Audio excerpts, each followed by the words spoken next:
Ooh, what is going on, guys, and welcome back to the Griffin Outdoors channel. My name is Ty, and we are here at Lake Tuscaloosa, and we're going to be fishing off the docks at sunrise morning. And yes, it is 29 degrees. The Florida boy is fishing in sub-freezing temperatures. That's just how much I love fishing. You know, it's probably 50 degrees at my house right now. It's 29 here in central Alabama, and we are getting out on the lake. Let's go. I'm going to get my GoPro stuff on, and we're going to head down.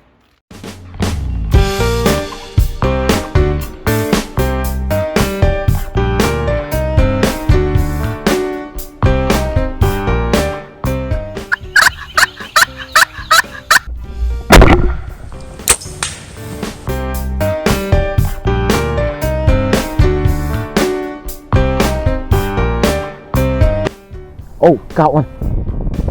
Oh, there you go. There we go. There it is.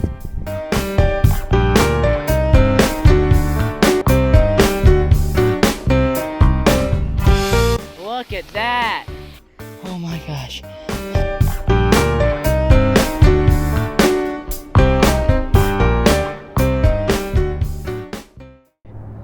Holy crap, guys, it is freezing.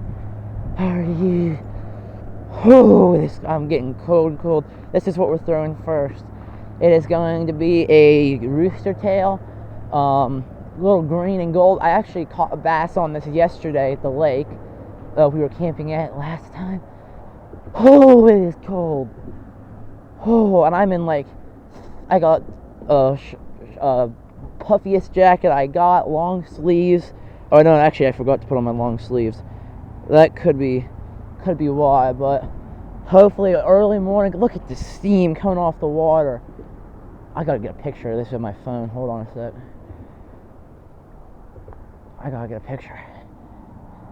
Oh, I'm still in navigation on Google Maps. Alright, let's see. Oh, snag a picture. That is freaking.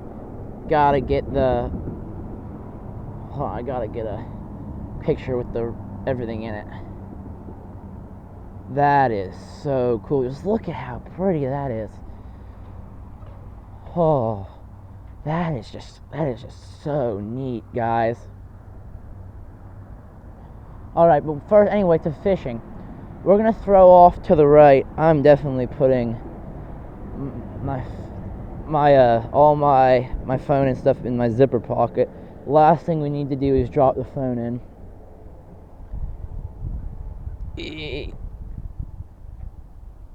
Alright, here we go. Oh my gosh, it's freezing. Alright. Let's throw it out.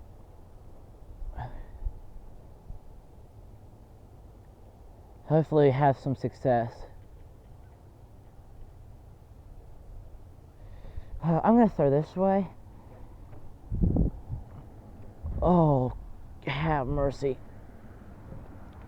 Just so it's a little bit in the light. Oh, holy crap. Oh. I saw a fish jump. That's a good sign. Well, this ain't starting off great.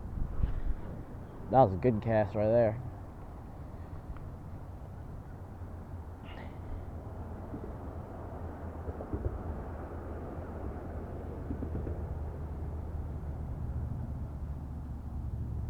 I might actually catch like a speckled perch or something.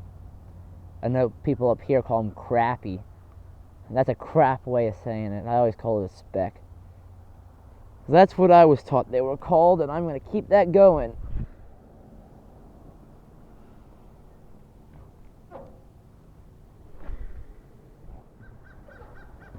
Oh, okay, we're just going to try and maybe go a little shallower. Maybe just go for like a little bluegill or something. I'm having trouble. I was trying to see if there's maybe a drop off, but it appears not. Really?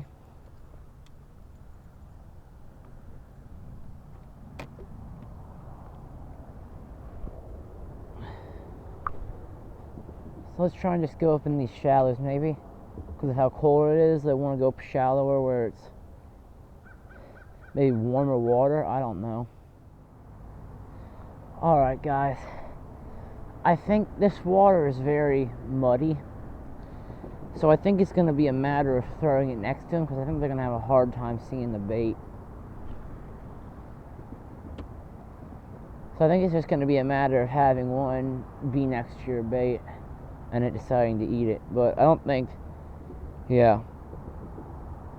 I'm too cold for thoughts right now. Holy crap. Oh.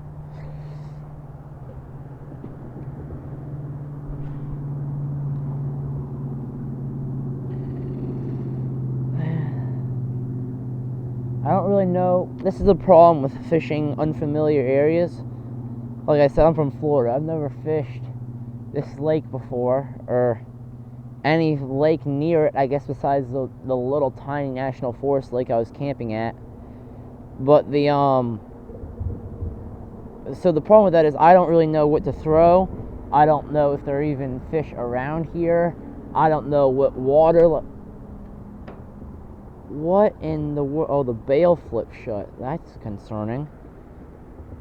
Why does it always... This reel does that more than any reel I've ever owned. And I don't really know why. But it's a good reel. But I don't know what water column to throw them in.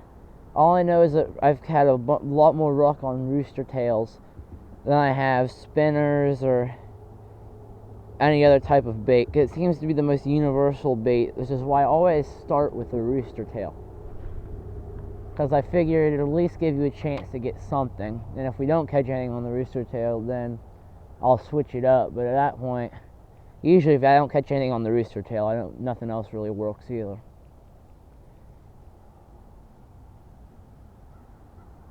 This rooster tail has this weird thing. I got this from Bass Pro.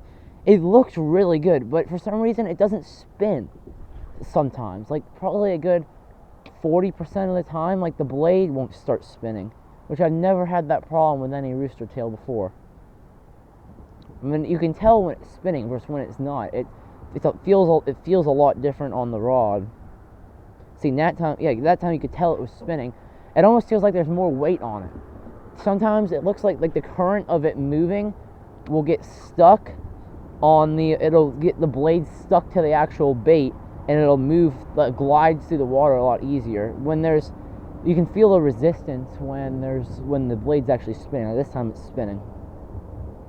Like a good probably 3 or 4 out of 10 casts, the thing just won't spin, and it's very annoying because I've never had that be an issue before. Unless it's tangled up, it always spins. Oh. I think I might need to take a break in the truck because my fingers are getting very, very cold. I'm gonna set this down for a second. Holy.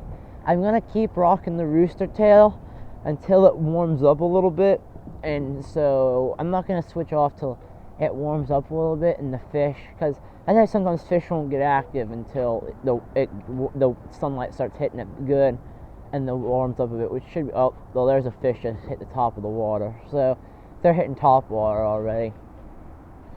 Should we go frog? We might go frog. I've never caught anything on a frog. Granted, I've never tried that hard. Okay. I'm gonna take this back to the truck, and I'm gonna put my key in the truck and heat it up. Do I want to do that? No. Tough it out. You got this. Like I said, I'm from Florida. This is like a scarring experience for me.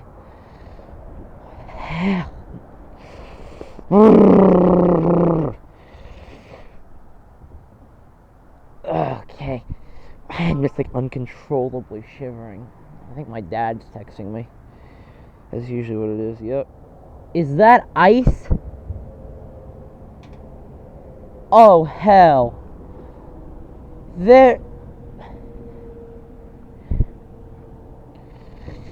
You ain't gonna believe this.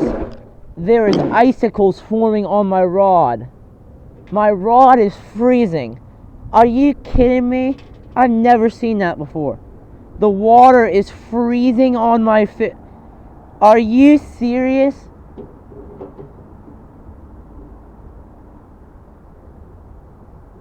I ain't ever seen that before. The water is... Anyway, I've got the frog. Let's see if I can redeem myself. The rooster tail failed me. That rarely happens. Oh. Let's get this back. Oh, gosh. I might need to take a pit stop back in the truck. Everyone from here is probably either looking at me stupid because this ain't that cold, or looking at me stupid for trying to do this. Either one of them isn't good. Oh. I'm going through it. I'm gonna throw this frog. Something better eat this thing.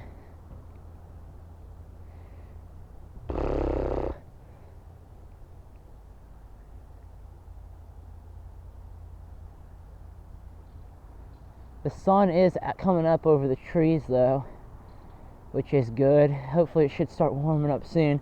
I ain't never seen... Look at the ice. Look at all this ice on my rod. Look at it all. There's icicles forming on my freaking pole.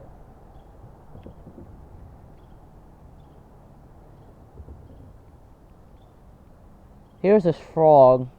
I got it like 2 years ago, and I've never caught anything on it. I've never caught anything top water.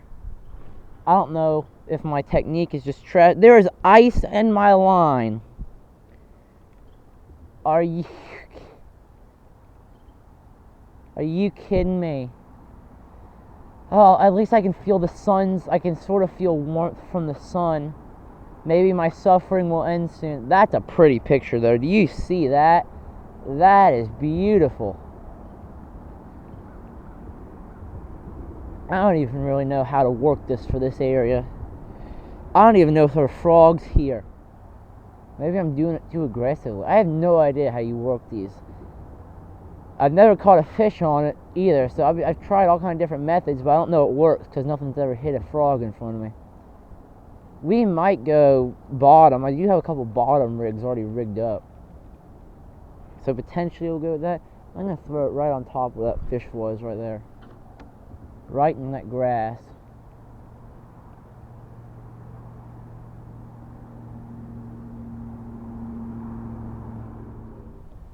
Even the fish think I'm stupid. Look at this dumb guy coming out here and fishing in the 40 degrees. Oh, that's a good cast right there.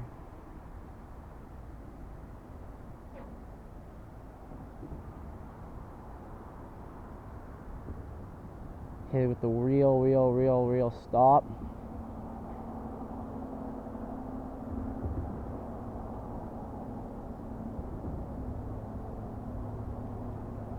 I'm gonna look up how to work a frog just so I know I'm not wasting my time.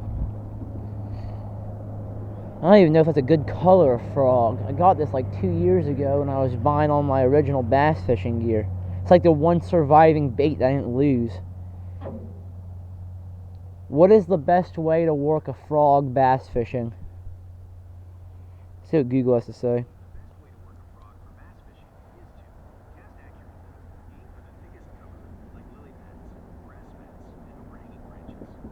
Slowly walk. Alright.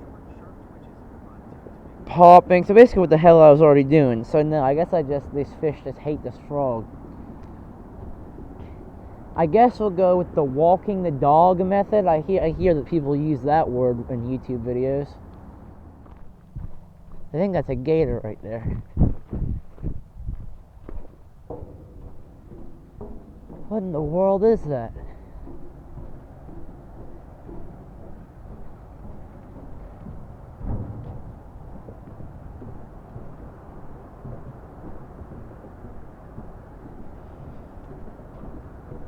I can't tell. Yeah, I think it's a gator.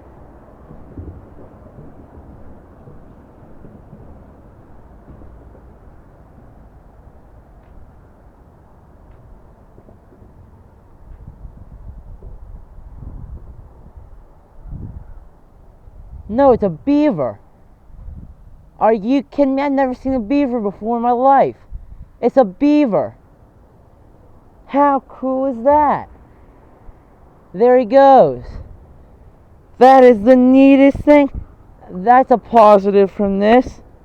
Hopefully I got him on camera. There is a beaver. I've never seen one of them before. They don't have those down in Florida, or at least not in the area I live. I think they have them way up in the Panhandle, but I have never seen a beaver before in real life. That is great. That is so cool. That's my first ever beaver sighting. There he goes. He's off way over there now. Can you all see that?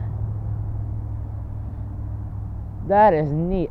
See, but like I said, like I was saying, usually if there's something moving across the water, it's 99.9% chance it's going to be a gator. I feel like anywhere in the South, especially when it's that big.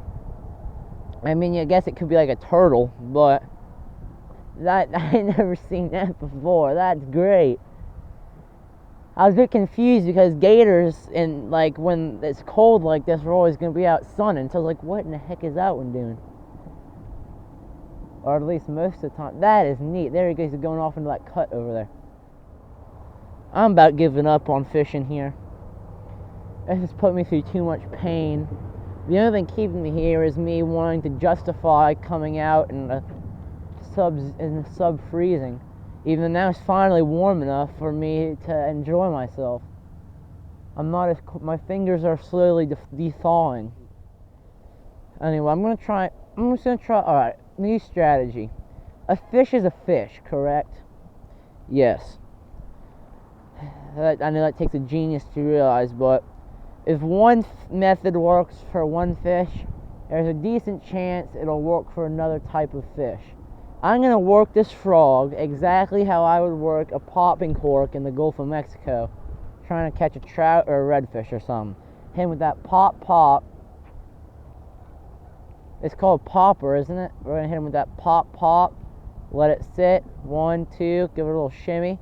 And hit him with the jerk. And then we let it sit a while. I'm going to work it like that. And if it works, it works. If it doesn't, I'll be sad, but it doesn't work. But the whole goal with this is to make as much. I think I'm going to have to do it a little less. But the whole goal with that style is to make as big as a racket as possible. It makes the fish come investigate. Which I think we might have to do with how dirty this water is. I could just run a freaking popping cork. How neat would that be if we got a hit on my saltwater rig? That wouldn't be insane to think about. I mean, it's just basically a swim bait with a bobber attached to it.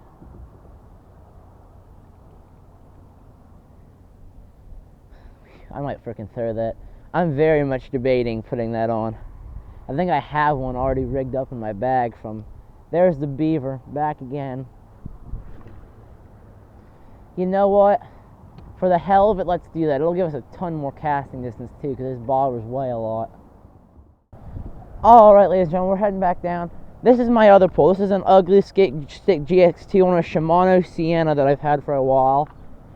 And what you see in front of me is the exact 2AT combination of line, leader, everything, bait, jig head that I would use going for trout, redfish, snook, mackerel in the Gulf of Mexico inshore fishing. This is, like I said, saltwater. Would any bass fisherman around here know what this even rig is, or use this anywhere around here? Probably not, though I don't know, maybe some people use this. But does anyone use this for bass fishing kind of normally? No. I don't even know if they sell these type of corks in this area of the country, or in this in this tackle stores here. I think this is mainly a saltwater thing. I don't know, but am I good at catching some form of fish with this? Yes.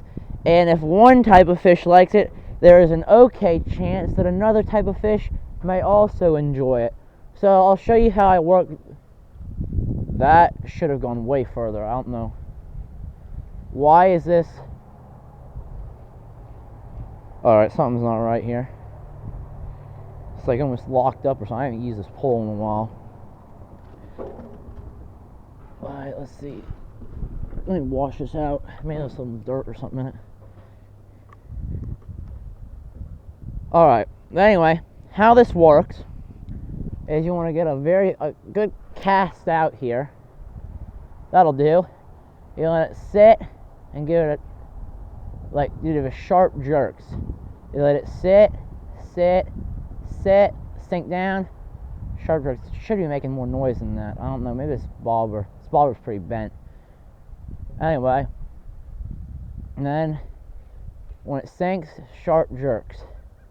Let it sit, wind, jerk. When the bobber goes down, you got a fish. And what this allows it to do is you can see, I don't know if you can see the action on that, but it rises, falls, and the fish will usually hit it on the fall. If this works, I'm going to be so proud of myself.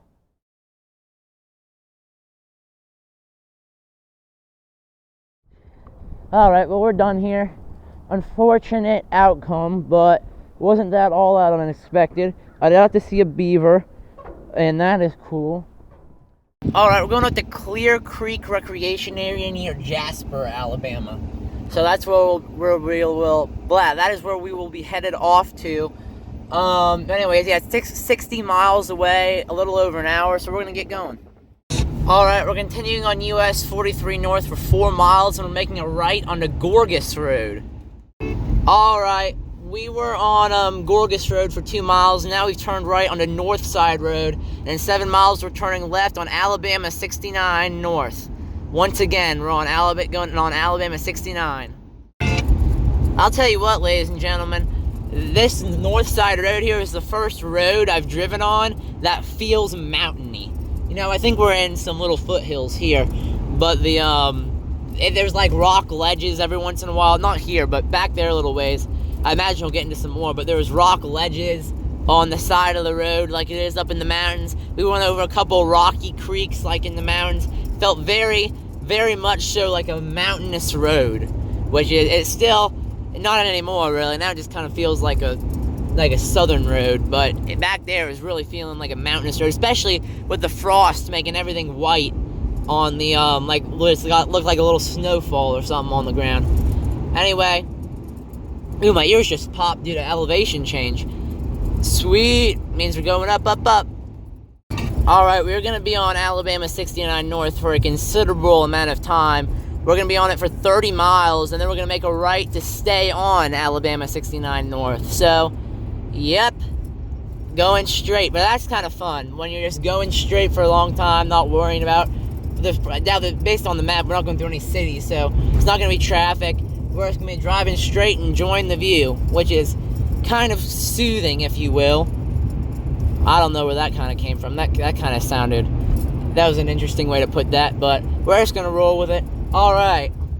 Alright, ladies and gentlemen. Well, I would call us officially in the Appalachian Mountains now. Not by a lot, but I just came over a hill and I saw a mountain view. Now, are we in the very foothills of the Appalachian Mountains? Yes. Am I calling us in the Appalachian Mountains officially? Yes. I don't care when the official range starts. Whenever I see the first mountain view is when I'm calling it in the Appalachians. And when we came over that last hill, we'll see if we come over this hill and we see it again. I was met in the face with a full-fledged mountain view, and it was awesome. Granted, my definition of a mountain is probably different than people's because I'm from Florida, but I'm going off my definition of a mountain, so yes. Anyway, we ain't anywhere near getting ready to turn yet. We ain't even halfway there. We don't seem to be going through any towns either, so it seems like we're just going through the wild woods for the foreseeable future. Alright. Alright, ladies and gentlemen, well, we are officially 15 miles from the turn, so we're halfway. I remember I said we were a little short of halfway in the last clip. But yeah, we are going up in elevation very rapidly. I mean, my ears are popping like heck. I mean, they're just pop due to, like, the pressure changes. But anyway, yep, we are cruising along, being awesome as always. Alright, ladies and gentlemen, we're entering the tiny town of Oakman. Alabama here, and I'm very excited. This looks like it's going to be a cute little town in between. It's kind of nestled in between in like a little valley here. This looks like it's going to be cute. Alright, I love going through these small towns. That's another reason why I really like not driving the interstate when I do these trips, is to get to drive through all these little small towns that the interstate would not get anywhere near. But anyway, got a fireworks display. There's a Chevron. If I pass the Circle K, I'm probably going to stop at it because I have a $30 Circle K gift card that I would like to use. And I need gas. I've got about a quarter of a tank left, but I would still like to use gas. Oh, we gotta stop at this light. Anyway, so here's downtown. Welcome to Oakman, it says over there. There's an old gas station that's no longer a gas station. Town Hall. That is a small town hall. Senior Center. Something over there. But yeah, that's really all we can see for now. Neat. Alright, we're turning up. In half a mile, turn right to stay on Alabama 69 North. You heard the AI. We are also entering McCullum, Alabama. Another little hills area town. Which, this one's way smaller than Oakman. Anyway, got a tire shop. Coming up here, we're turning right here at the stop sign. But anyway, Take yeah. the next right to stay on Alabama 69 North. Sweet. Alright, ladies and gentlemen. Well, as you can see here, we just went over under I-22, and ladies and gentlemen, welcome to Jasper, Alabama. Up here in 2 miles, we're going to be turning to stay, once again, you guessed it, on Alabama 69 northbound. Welcome to Jasper, Alabama's kind of main area here. Very neato. We're turning left here to stay on 69 north. Alright, in 1.1 miles, we're turning right on 18th Avenue. Alright, in 1 mile, we're turning left on Alabama State Road 5. Next. Alright, we just got on 5 and we're turning right here to make an immediate right on New Prospect Road. Woo! Alright, in 1.5 miles, we're making a right on Brakefield Dairy Road. Interesting name, but okay. Alright, we made the turn, and then we made an immediate left on the Harrison Shipman Road, and now we're taking a left on Alabama State Road 195, I think it said in a mile here.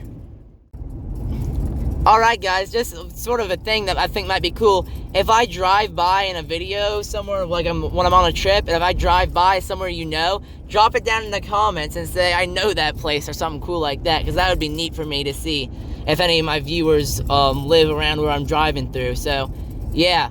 Anyway. In a quarter mile, turn left onto Alabama 195 North. Once again, you've heard the AI. We're turning right up here.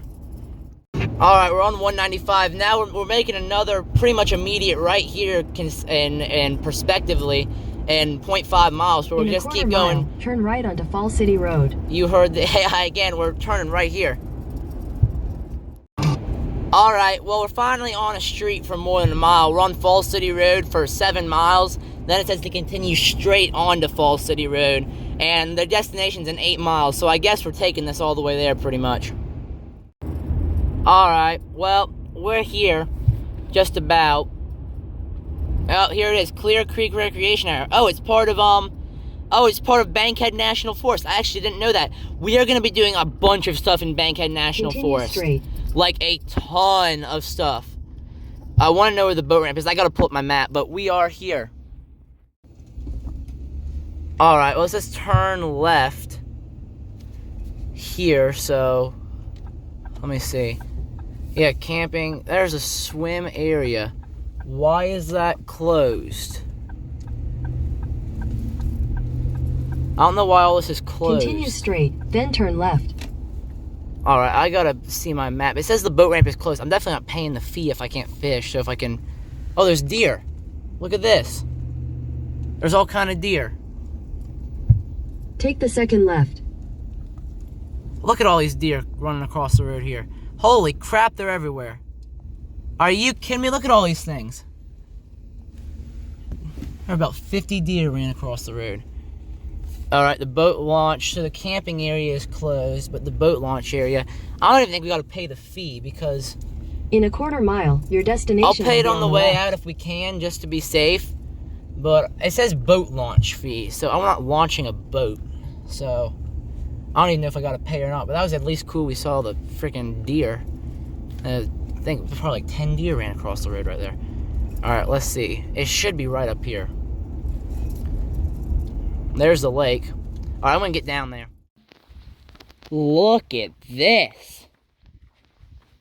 Woo! Look at that. That is a beautiful sight right there. I gotta get a picture of this. And we're gonna probably just fish right off down there. Look how clear the water is. There's such a good, I can see the bottom from all the way up here. That is so much of a difference that is incredible. I mean, look at this. This is beautiful. Wow. I gotta get a picture with the truck in it, because I like taking pictures with my truck in it, because it's like just kind of adds to the fun. I have my Crocs and boots. So I would wade. Here's a picture of that. I would go try and like get in the water, get a little bit more casting distance, but I am not getting in the water. It is too dang cold for that. But anywho, well, we are going to get our stuff out, and ladies and gentlemen, I'll flip you around. Thank you so much for watching this video. Thank you so much for watching this video. I'll see you in the next fishing video. So we're doing back-to-back fishing videos. Actually doing 3 in a row, because the next place for fishing is going to be in a different place in Bankhead, the main Bankhead Forest, and we're going to be fishing there. So yeah. Anyway, thank you guys for watching. I'll see you in the next one. Peace out.